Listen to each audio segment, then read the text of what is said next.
Doctor Yunus পর্যন্ত খবর হয়ে যাবো ডক্টর ইউনুসের লোক।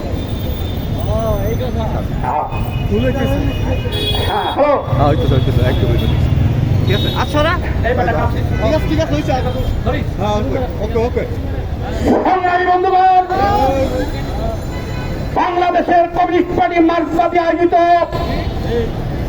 আজকের এই সমাবেশের বেগুন লাগবে বেগুন শহীদ ভাষণ বলতে চাই, আজকে যারা সমন্বয়ক হয়েছে, পাতি সমন্বয়ক, সমন্বয়ক, প্রধান সমন্বয়ক, উপদেষ্টা, পাতি উপদেষ্টা, প্রধান উপদেষ্টা, আপনাদের এই লাল সমাবেশ থেকে স্পষ্টভাবে বলে দিতে চাই,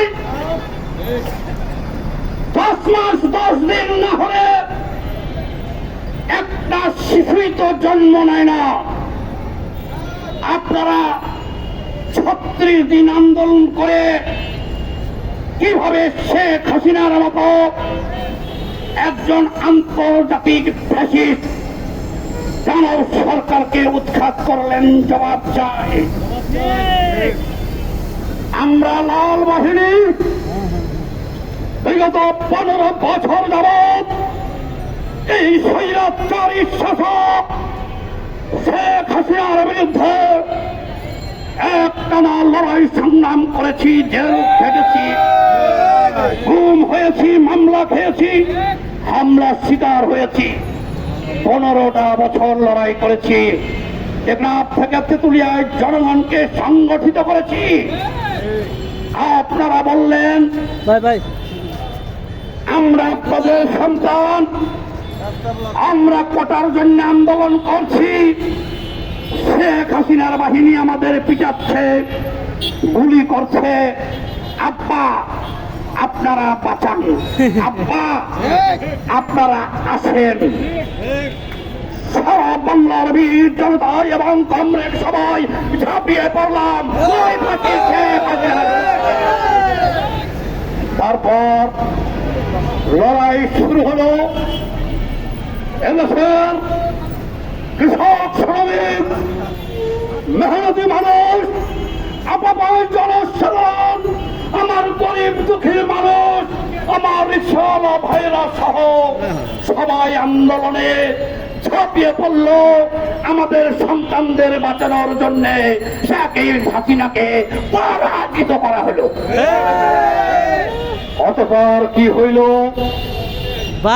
আমরা সবাই ঘরে ফিরে এলাম, শেখ হাসিনা পালিয়ে গেল। এবার আমাদের সেই সন্তানরা বলছে এ রাষ্ট্রের মালিক আমরা, তোমরা বুড়া ফুরা মানুষ, ওল্ড মডেল, তোমরা ঘরে যাও। দেশটা আমরা তৃতীয়বার স্বাধীন করে ফেলেছি। এবার হাসিনার বাপের এটা না, এটা এবার সমন্বয়কের বাপের দেশ। হাই হাই, এরা বলে হ্যাঁ। এবার তারা সারা দেশে চাঁদাবাজি করছে, মত সৃষ্টি করছে, আবার একটা রাজনৈতিক দল গঠন করছে। কিন্তু সবচেয়ে বড় কথা, তারা আমাদের সাথে, মুরব্বীদের সাথে বেয়াদবি করছে। আচ্ছা, তোমরা তো জানো না শেখ হাসিনাকে পাঠিয়েছি আমরা যে পথে, 15 বছর লড়াই করা লাগছে। তোমাদের বাঁচাইতে যাইয়া অনেক হেদাইছি। তোমাদের এতদিন দেখলাম 7 মাস, এবার এলা একটু থামো বাবারা, থামো থামো থামো। যদি না থামো কি হবে? আমরা থামিয়ে দেব। তোমরা কোনো বিমান পাবা না, নৌকা পাবা না, জাহাজ পাবা না। জনগণ এখন সতর্ক। শেখ হাসিনা তার পুরো বাহিনী নিয়ে পালাইছে। জনগণ সেই সব পাপ বন্ধ করে দিয়ে তোমাদের আমরা পালাবার মতো কোন পথ এ বাংলা থেকে পাবো না।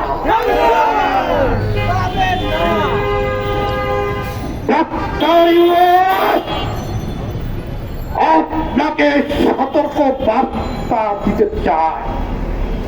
কেন দিতে চাই? এই লাল বাহিনী কারো পরোয়া করে না, কাউকে ভয় পায় না। বুলেট বোমা হামলা মামলা জেল, শেখ হাসিনাকে গনাই ধরি নাই। তুমি ইউনুস লস্যি আমার কাছে শিশু শিশু। আজ ক্ষমতায় এসে গ্রামীণ ব্যাংকের সুদ মাপ, নিজের সুদ মাপ, মামলা মাপ আখের গোছানো শুরু করেছ না? পালাবা কোথায়?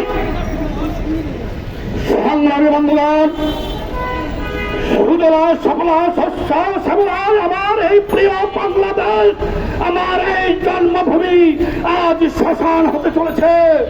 বাংলার আকাশে আজ লক্ষ লক্ষ শগুনের আনাগোনা লুটপাট চলছে। আবারও মনে হচ্ছে এই বাংলাটা রক্তাক্ত প্রান্তর হবে। সংগ্রামী বন্ধুগণ, আমরা কি দেখছি? আজকে টোটাল সেনাবাহিনীকে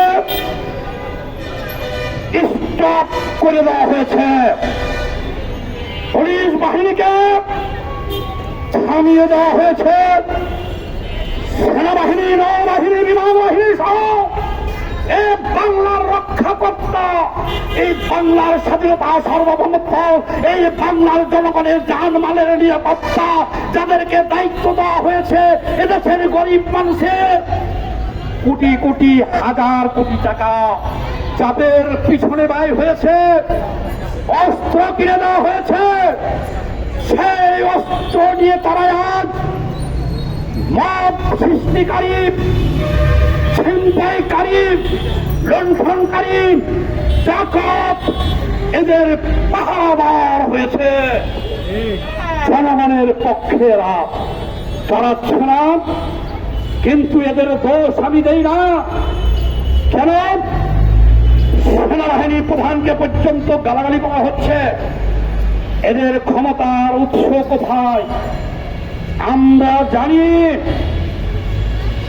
আমেরিকা থেকে $51 মিলিয়ন এই বাংলাকে অশান্ত করার জন্য ঢুকেছে। যাদের হাতে এসেছে তারাই আজ রাষ্ট্রীয় ক্ষমতায় আছে। সংগ্রামী বন্ধুগণ, আমি স্পষ্ট দেখতে পাচ্ছি একটা অদৃশ্য শক্তি আমাদের দেশের টোটাল বাহিনীটাকে আজ স্টপ করে দিয়া বাংলাদেশকে তারা আজ খুন, ছিনতাই, রাহাজানি, ধর্ষণ, লুটপাটের এক স্বর্গভূমি বানিয়ে ফেলেছে। আর সেই মার্কিন এই বেহায়ারাও চাচ্ছে বাংলাদেশকে সিরিয়া বানাতে, ইউক্রেন বানাতে, আফগানিস্তান বানাতে, ইরাক বানাতে, লিবিয়া বানাতে। সংগ্রামী বন্ধুগণ, আপনারা জানেন ইউক্রেনের সাথে রাশিয়ার যুদ্ধ বাধায় দিল বাইডেনের আমেরিকা। বলল, দোস্ত তুমি যুদ্ধ করো, যত হাজার হাজার কোটি লাগে, অস্ত্র লাগে, নাও। যুদ্ধ লেগে গেল, দেশে মানুষ মরল। এবার ইউক্রেনের 30% ভূমি রাশিয়া দখল করে নিল। বাইডেন পরিবর্তন হলো, হওয়ার পরে ডোনাল্ড ট্রাম্প ক্ষমতায় আসলো, এসে বলল, দোস্ত ইউক্রেনের জোকার প্রেসিডেন্ট, তুমি একটু আমার সাথে দেখা করো। জোকার গেল, বলল হুজুর বলেন কি? বলল তোমার কি হুঁশ বুদ্ধি আছে? তোমার যে বাইডেন এই যুদ্ধে $350 বিলিয়ন অস্ত্র দিয়েছি, তুমি জানো না? বলছে জি জানি, এটা তো সাহায্য দিয়েছে। বলে হোয়াট ইজ দিস, মানে সাহায্য কি? হ্যাঁ এটা বল কি তুমি? তোমার দেশের যে সবচাইতে মূল্যবান খনিগুলো আছে, স্বর্ণের খনি, ইস্পাতের খনি, দামি দামি খনিগুলা তুমি আমাদের লিখে দাও। এবার জোকার তো ফালাফালি শুরু করছে। হ্যাঁ হ্যাঁ এটা কি কয়, কি হলো? তাহলে তো অর্ধেক নিয়ে গেল রুশ 30%, আর 70% নিয়ে যায় বাইডেন। উপায় নাই গোলাম হাসান, ইউক্রেনের প্রেসিডেন্টকে এড়িয়ে দিতেই হবে। আমেরিকা বাংলাদেশে $51 মিলিয়ন ঢুকিয়েছে, আরো কত মিলিয়ন ডলার অপ্রকাশ্য ঢুকছে, এখনো ঢুকতেছে। দেশে অশান্তি সৃষ্টি হচ্ছে, মধ্যপ্রদেশ পরিচালিত হচ্ছে, লুটপাট ডাকাতি হচ্ছে, বিভিন্ন জায়গায় দেখতেছি অস্ত্র মজুদ হচ্ছে। তারা এদেশের মৌলবাদী জঙ্গি সংগঠনগুলোকে উস্কে দিচ্ছে। ডক্টর ইউনূসকে বলছে তুমি আমাদের লোক, চুপচাপ থাকো, নড়াচড়া করো না। তোমার সেনাবাহিনী, নৌবাহিনী, বিমান বাহিনী, পুলিশ, র্যাব, ভিডিও দর্শকের ভূমিকায় থাকবা, যা করা আমরা করছি, তুমি থাকো। অত্যন্ত দুঃখজনক, সেনাবাহিনী অস্ত্র নিয়ে দাঁড়ায় থাকতেছে, হাজারে হাজার কাতারে কাতার দামি দামি অস্ত্র নিয়ে তাদের সামনে দিয়ে জায়গা বাড়ি ভাঙতেছে, লুটপাট করতেছে। সেনাবাহিনীকে বলছে একেবারে চুপ, লড়বি তো মরবি, বুলডোজার উঠায় দিব গায়ের উপর দিয়ে। বুঝতে কি আর বাকি আছে? বাংলাদেশ সেনাবাহিনী চাইলে 24 ঘন্টার মধ্যে তাদের অনুমতি ছাড়া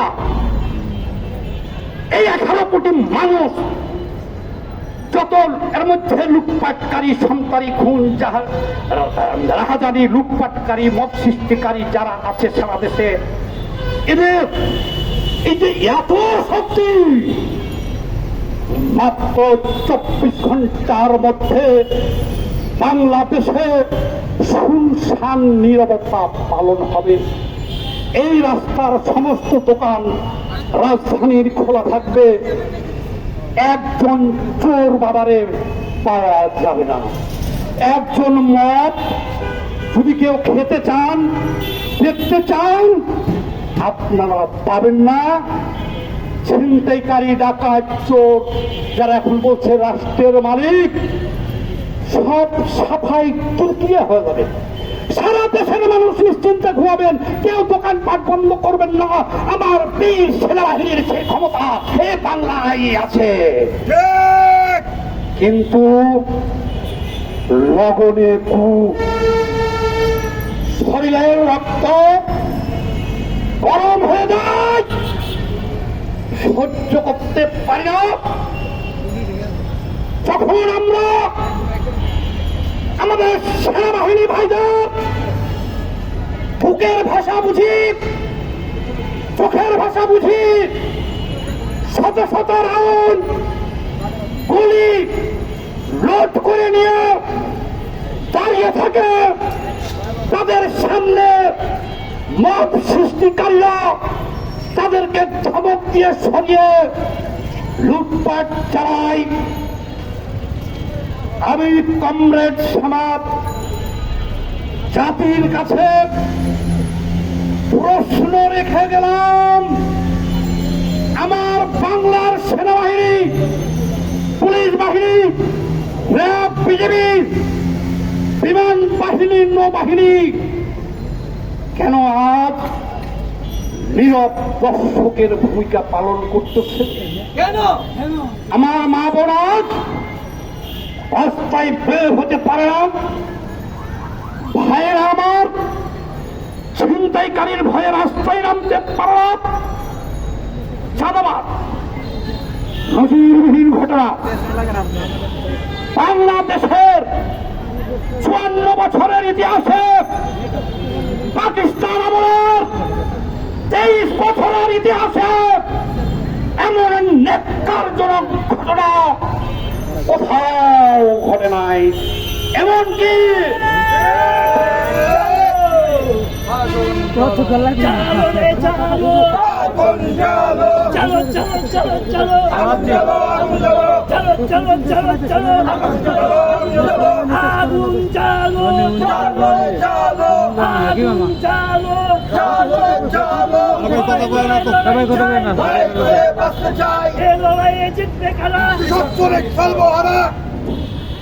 সংগ্রামী বন্ধুগণ, একটা মানুষ নেই, দেখছো না?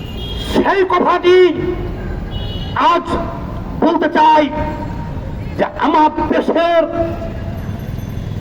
যে সামরিক শক্তি, যে বাহিনীর শক্তি ভারতের বাবার ক্ষমতা নাই, এই বাংলায় আক্রমণ করার সাহস পায় পাকিস্তান।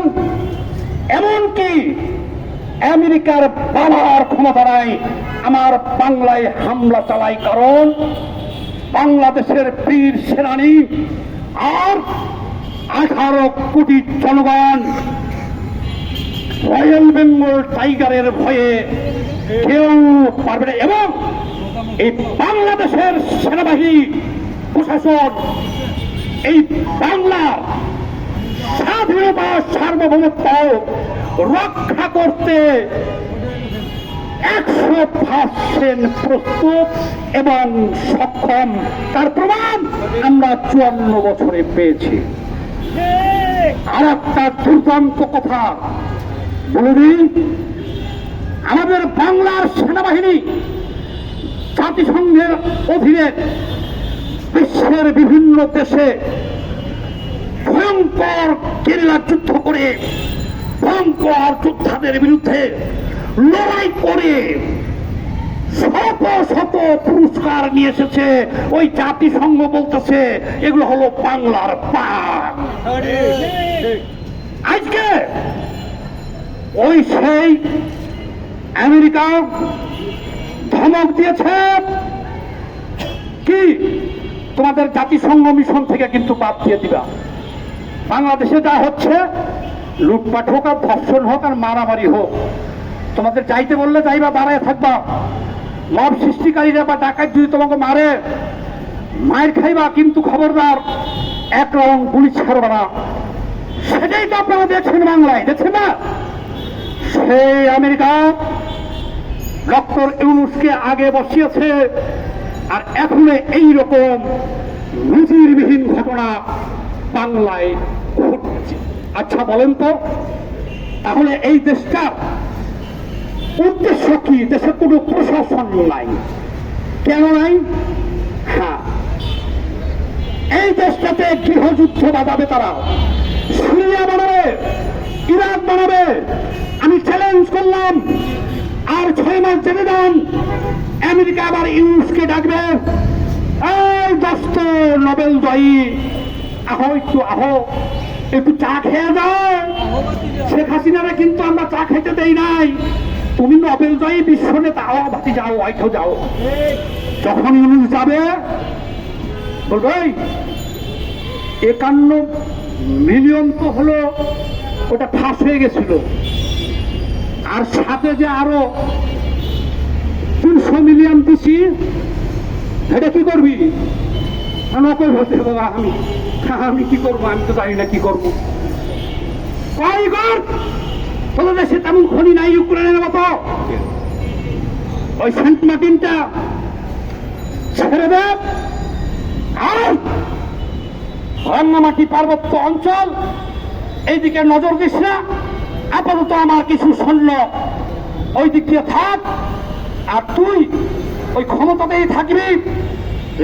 নির্বাচন দরকার নাই, যখন বলবো তখন একটা নির্বাচন দিস। আর তোর সেনাবাহিনী, নৌবাহিনী, বিমান বাহিনী, আমরা যাদেরকে মাঠে নামাইছি, খবরদার তারা ধর্ষণ করলে দাঁড়ায় দাঁড়ায় দেখবে, লড়াচড়া করবে তো তুই মরবি। আমরা রাজনীতিবিদ এরশাদের আমলে গুলি খেয়েছি।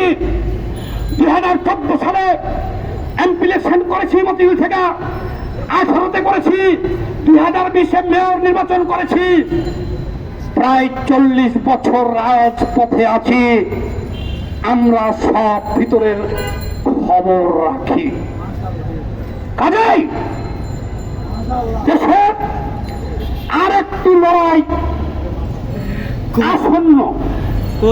যখন প্রশাসন এরকম নীরব থাকবে, ভাই মানুষ বিরক্ত হতে হতে সব আবার একত্রিত হইয়া সবাই লাঠি সোটা নিয়া যখন রাস্তায় নামবে, হয়তো এ বাংলা আবারও রক্তাক্ত প্রান্তর হবে।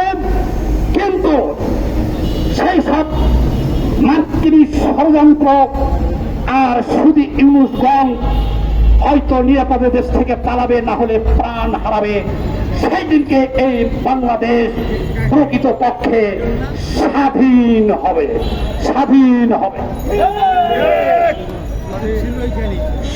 সংগ্রামী বন্ধুগণ, এবার কিছু উপদেশ আমি দিয়ে যাই প্রধান উপদেষ্টার কাছে।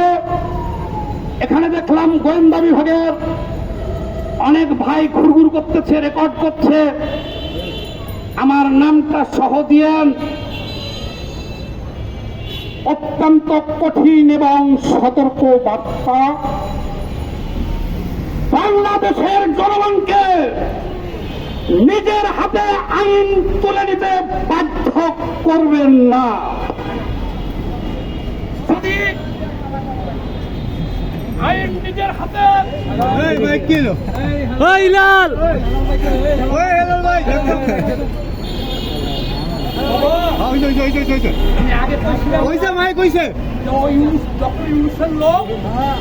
ইউনুসের নাম লগে লগে মাইকটা বন্ধ করে দিছে না,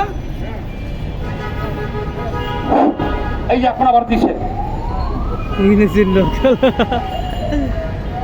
সংগ্রামী বন্ধুগণ, দেশের এই ক্রান্তি লগ্নে আমি এই উপদেষ্টা পরিষদ সহ আমি প্রধান উপদেষ্টাকে বলবো, ইউনুস সাহেব আপনি পারবেন আর কয়দিন মীর জাফরের ভূমিকায় চাইন না। আপনি টাকা পয়সা ক্ষমতা আর কি করবেন? 86 বছর বয়স, বাংলার জনগণ অভিভাবকহীন। এই দিকে একটু নজর দিন, সেনাবাহিনীকে নির্দেশ দিন, সব ঠিক হয়ে যাবে। দ্রুত নির্বাচন দিয়া মানে কাইটা করুন। আমরা দেখতে পাচ্ছি শেখ হাসিনার পরিণতি আপনার জন্য এখানে অপেক্ষা করছে। ফাইনালে একটা কথা বলে দেয়, 10 মাস 10 দিন লাগে একটা শিশু ভূমিষ্ঠ হতে। কতদিন অপেক্ষা করতে হয়? 10 মাস 10 দিন। কিছু ছেলে পেলে সমন্বয় 36 দিন রাস্তায় আন্দোলন করে বলছে শেখ হাসিনার পতন আমরাই দেশের এখন মালিক। আমরা 15 বছর রাজপথে লড়াই করেছি। বাবারা তোমরা এবার থেমে যাও, বাবা থেমে যাও, আমাদের এই ছেলে পেলে তোমরা থেমে যাও। যদি কমরেড শামসুদ্দিন একটা বিপ্লবের ডাক দিয়ে বসে, বাবারা কোথায় পালাইবা বাবারা? তোমরা কোথায় পালাইবা? লড়াই শিখছ, ট্রেনিং আছে, থেমে দাও। বাংলার মানুষকে তোমরা বাঁচতে দাও। চাঁদাবাজি বন্ধ করো, খুন ধর্ষণ বন্ধ করো, লুটপাট বন্ধ করো, শক্ত হাতে সন্ত্রাসী দমন করে অবিলম্বে একটা নির্বাচন দাও। জনগণের নির্বাচিত প্রতিনিধি ক্ষমতায় আসুক। আল্লাহর রস্তে দোহাই দিলাম, আপনি তো নামাজ পড়েন না, রোজা করেন না, আল্লাহ দোহাই যদি না মানেন 36 কোটি দেবতার দোহাই, তাও যদি না মানেন মামুন সার দোহাই, তা তো হবে না। আমেরিকান আব্বার দোহাই, আপনি ছেড়ে যান, ছেড়ে যান।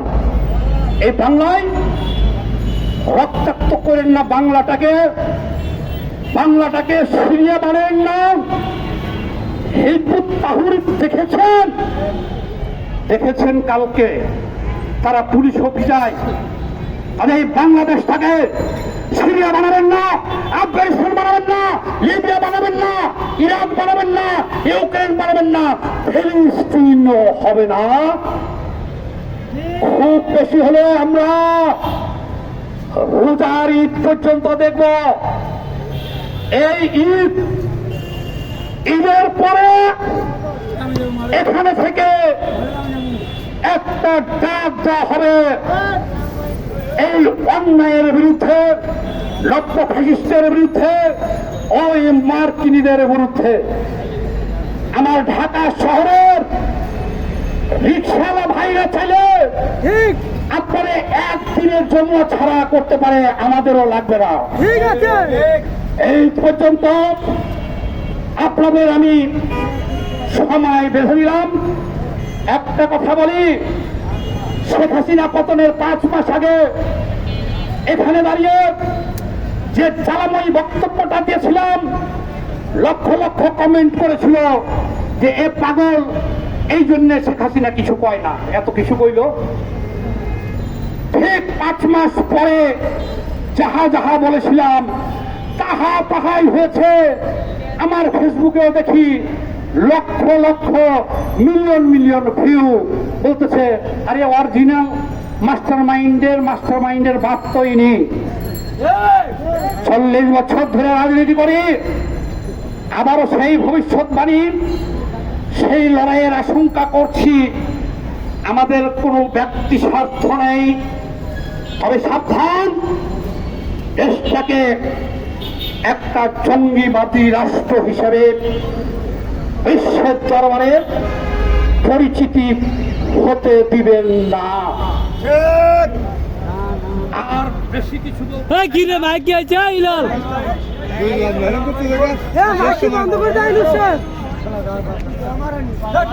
বুঝলাম না।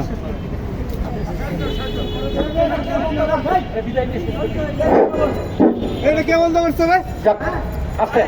ওই ইনোসেন্ট লোক।